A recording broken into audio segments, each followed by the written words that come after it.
Since the dawn of time, man has wanted and will continue to want until his wants are satisfied. However, the problem with that is that want is infinite and resources are finite. So what is man to do? Man gets greedy.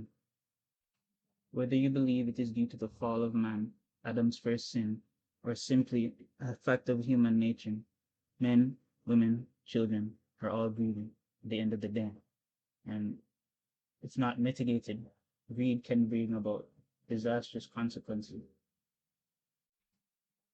Whether you believe it is due to the original sin or simply a fact of human nature, greed has had and will continue to have disastrous consequences on all that fall under and around. So where does capitalism fit into all of this? Hello, good afternoon. My name is Red Bricklands, and allow me to drop the highly scripted pretext as it doesn't really seem to fit me. I don't know if you heard, but I was struggling quite a bit throughout the whole ordeal. So I have this MSP doc open mostly because I feel like it's the best way to get my point across. Um, so usually you'd start by defining what uh, capitalism is, what communism is, what socialism is and isn't, because that's one that people really get wrong is where socialism falls in the whole thing. And of course, I'd like to talk about fascism as well, because all of these three systems, communism, socialism, and fascism, all do not account for greed very well in their creation and implementation due to the fact that there is or must be in some cases, because not all of them expose the need for a nation state, but all of them eventually do have what is akin to a state that has unlimited power. And of course unlimited power um in an unregulated state will lead to disastrous consequences. And of course capitalism has the answer for this. um so let's start by defining communism. That's not yellow. Communism. Is it a sickle and then the hammer or whatever? Uh, I don't know if I can draw. Communism and socialism are basically one and the same. And then we're just going to have uh, jeez. I don't know if I can draw this symbol. All right, we're just going to pretend that this cross is you know what, because of course. And then for capitalism, I guess I have a hat, a top hat. All right.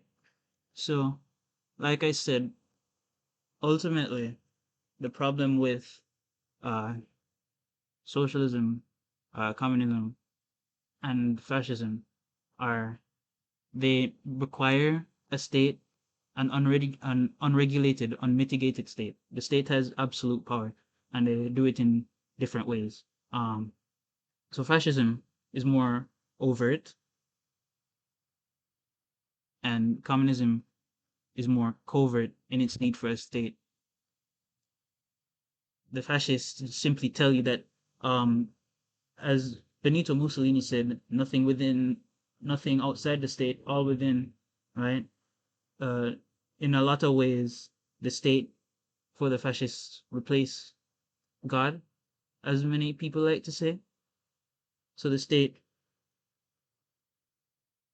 is king, right? The state is ultimately the um the greatest thing. And because the state is the greatest thing, if the state does something that the people don't like, there's no recourse for them, right? Because as again, this the phrase is all within the state, nothing outside the state. I might be saying it wrong, but the general principle is you can get that the general principle stays the same even if I'm quoting it incorrectly, or at least I think so. Will it fill now? Hold on. Great, it's filled. All right. But the fascists are very overt in their need for the state, in their want for the state, Um, and that's why these guys, no one really cares about them. I just felt like it was necessary to put them there. Because if not, then it would be pretty, unfair. What's really dangerous is communism and I don't know, socialism. What is the socialist symbol? I don't know. I'm just going to. All right. How about we put. All right. So we have uh, the flag here, right? And we just have all right a yellow flag and like red symbols. How about that for socialism? No one cares about socialism. It's all socialism and communism are practically the same thing. Marx even said that it was a step. Socialism was just a stepping stone towards communism anyway. And the reason that communism and socialism are more covert in their need for a state is because of how it's worded. So essentially, if you're somehow unaware of the principles of communism, they believe that the means of production should be seized and given to the average man, right? The average person should benefit from his or her labor. Uh, they do not agree with the fact that people who build business, the the capitalist is a pig for the capitalist. Give him his little hat. All right, and he's very fat because I should have probably drawn a cat, but I don't think anybody will argue that I drew a pig or whatever. Who cares, right? Because the capitalist just sits there and gets rich off of the let's go draw like a little mouse or whatever, right? So the mouse gets the cheese, but the capitalist takes his cheese, and the communists and the socialists they don't like that, right? The problem is that to seize the means of production, you need a state. You need a strong state, strong letters for a strong state, all caps, right? And you got the muscles because the state is very strong. Can you tell I'm very funny? So you need a strong state because when somebody, say this capitalist, or not even this capitalist, let's just call this guy, his name is John. John owns a farm. The communists come to John. Let me finish up drawing John here. Right. John, he doesn't have a top hat. He's not that rich. He's got like a little bowler cap, a little flat cap with a little pom pom on it. All right. They come to John and the communists. It's called let's draw the communists. Communists are emaciated because communism starves people, right? And they have blue and pink hair because that's a thing now apparently. So the communists come to John, the farmer, the upstanding farmer. By the way, John he pays his taxes. All right, he doesn't like it, but he does it anyway because he participates in society. So he feels as though he must pay his fair share. And he doesn't appreciate how much they take, but he pays anyways because that's just how good of a guy John is. And it's Jon, no H, John. Alright? The communists they come to John and they say, John, we're taking your land. We're giving it back to the people. And John says, no. John says he wants to keep his land. Now the communists are in a bind. Alright? Because John just said no. So what they do is they give the state the power, which is where socialism comes in. Right? Within socialism, the state is given absolute power in order to force John at gunpoint. This is a gun. Now, John at gunpoint must now not say no. He must say yes or he will die. This is John saying yes. Right? The problem with socialism and subsequently communism is that once you do this, once you give the state absolute power, you can't take it away from them because the state now owns all the guns. Let me draw the gun again. The deadly AR 24 million, right? Once you give state access to all the guns and you are not allowed to question the state, you can't ask questions. No to questions. Say no to questions. Right? No questions. It just becomes this, right? But it's covert because they're not outwardly saying it. See, these guys, the fascists, they go ahead and just say, yo, this is the state. Either follow it or die. The communists say, well, you'll get your freedom and your means of production eventually. But for now, we gotta get rid of all the Johns in the world. All the Johns have to go. Say no to John. Alright? These are all the Johns and the Janes, of course. We're inclusive here. Right? And the Janes. Whoever. One Jane. Right? Anyways, the point is that you have the state in both systems, and the state ultimately will be filled of people. Maybe James. Alright? This is alright, hold on. Let me start erasing. Let me start just let's just get rid of all of this. Right? So now Jane, or not Jane, James, right? This is James.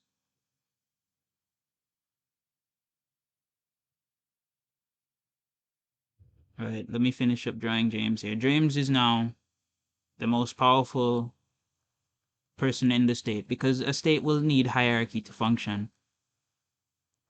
And let's just say that James was somehow the most qualified or deemed the most qualified. James can do whatever he wants. He's now the best guy. He's the big man on campus. Right? Now James, let's just give him a fancy belt. Because I feel like rich people wear fancy belts. Right? So James is looking at the whole situation. He's like, I don't want to give away my power to the people. What do the people ever do for me? Right? James is not a fan of giving his people power, and there is no check or balance for this inherent greed, which is where capitalism comes in. Right? Here's a pig again. What capitalism allows you to do, because this guy, this pig, ultimately he is evil. Right? Not because he takes like the labor of the mouse, but because he is inherently unjust. His business practices are immoral, and he's just really morbidly obese and fat and annoying, right?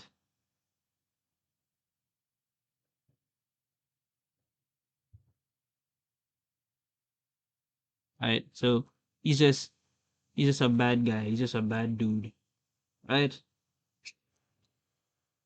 There he is. He has a knife because that's how bad he is. He's stabbing people, right? What capitalism allows you to do is you, John, because you are John. We are all John. John is strong, right? John can look at this and say, I don't want to do business with this person. I don't like this guy. I'm not going to buy his products. I'm not going to do anything with him, etc., etc. I'm just going to go away. So to this man, this capitalist, John can say, no. Now it might not be easy. He might face some sort of setback for saying no.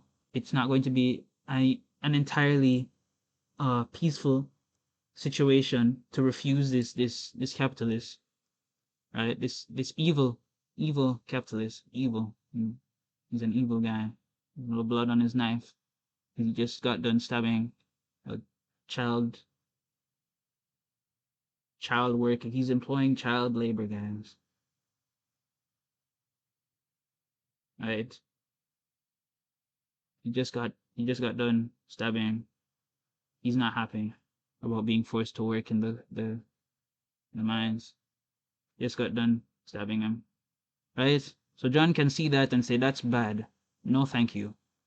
And the capitalist will either he just has to say okay, because he can't force or he should not be able to force John and others. Here are the others. And this is why I don't believe in entirely unfettered capitalism, of course, where capitalism fails. There should be a state that can say, well, that's just bad altogether. Don't do that. No more child labor. Right? And this is where the state, green state, green for good.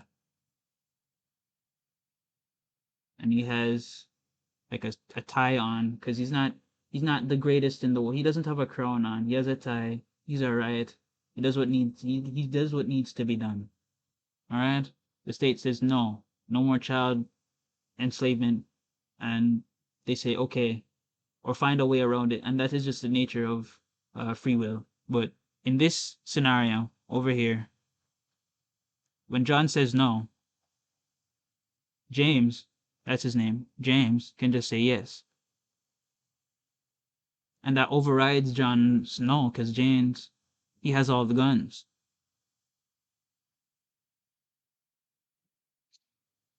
He has all of the guns, and this is what happened under monarchism,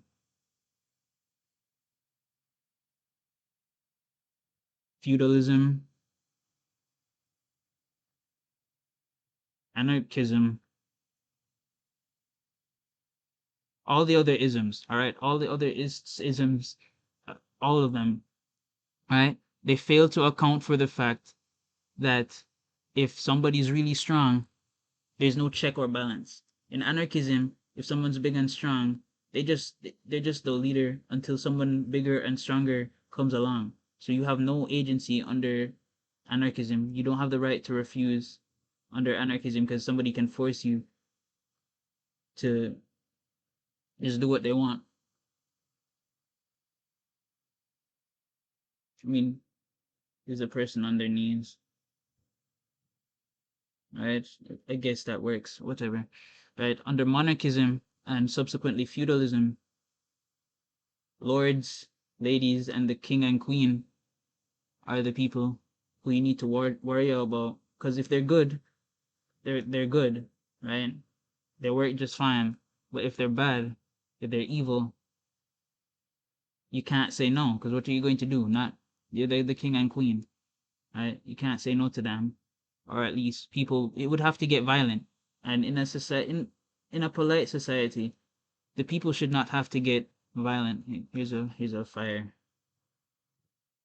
to show the people getting violent.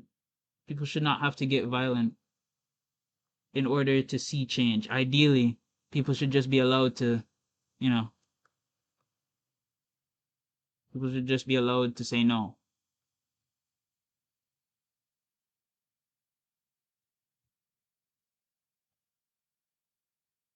Right?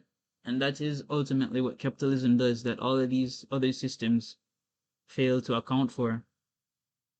Like I said, there are other better videos that go more in depth, but this was just I feel like it's better to explain something simply so that the most people possible get it. Right?